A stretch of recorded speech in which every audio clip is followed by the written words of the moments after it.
নাজমুল ভাই, বিশ্বকাপ যত 7 তারিখ থেকে শুরু হবে, আপনার কাছে কি মনে হচ্ছে না যে আইসিসি কি সময়টা বেশি নষ্ট করছে? না, ওটা আমার মনে হওয়া নিয়ে কিছু, কারণ I am not ICC, I am part of BCC, I am not ICC. কারণ আইসিসির মতো করে সিদ্ধান্ত নিবে, আমরা আমাদের মতো করে সিদ্ধান্ত নিতেছি। তবে আপনি যদি বলেন, আমাদের সিদ্ধান্ত এখনো আগের জায়গাতেই আছে। না না, কারণ কারণ এটা তো আমাদের চাওয়ার কথাও না।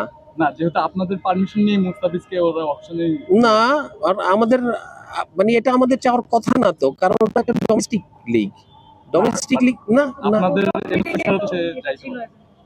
না আপনাদের না না, আমরা বিসিসি এর সাথে আমাদের এই বিষয়ে কোনো ধরনের কথা নাই, বা কথা বলার আমাদের কোনো স্কোপও নাই। আবার একই কথা বলছেন আপনারা। আমি কখনো বলি নাই আমরা বিশ্বকাপ খেলবো না। আমি কখনোই বলি নাই। আমি মানে কি, আমাদের বোর্ড কখনো বলে নাই, আমাদের দেশ কখনো বলে নাই আমরা বিশ্বকাপ খেলবো না। আমরা বিশ্বকাপ খেলার জন্য মুখায় আছি। আমাদেরকে শুধুমাত্র খেলার পরিবেশটা তৈরি করে দিতে হবে, যেই পরিবেশটা ভারতবর্ষে সম্ভব না। সরি, ভারতবর্ষ বললে তো ভুল হবে, ভারতে সম্ভব না, ভারতের মাটিতে সম্ভব না। ধন্যবাদ সবাইকে।